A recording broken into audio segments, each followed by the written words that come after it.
everyone! Welcome back to Cultbook, your go-to channel for life-changing book summaries.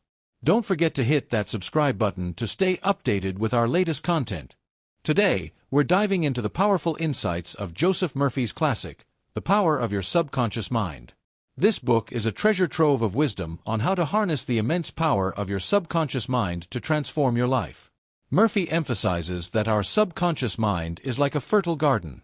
Whatever seeds, thoughts, beliefs, and ideas we plant, it nurtures and brings to fruition. By consciously feeding it positive affirmations and thoughts, we can shape our reality in remarkable ways. He explores techniques like visualization, where vividly imagining your goals as already achieved can program your subconscious to turn those visions into reality. It's all about the power of belief and mental imagery. One of the key takeaways is the concept of autosuggestion.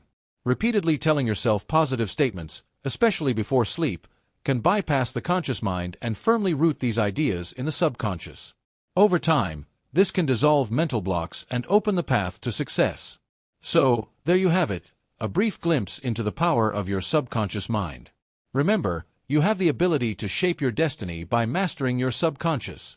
If you found this summary helpful, don't forget to give us a thumbs up and subscribe to Cultbook for more enlightening book summaries. Hit the bell icon to never miss an update.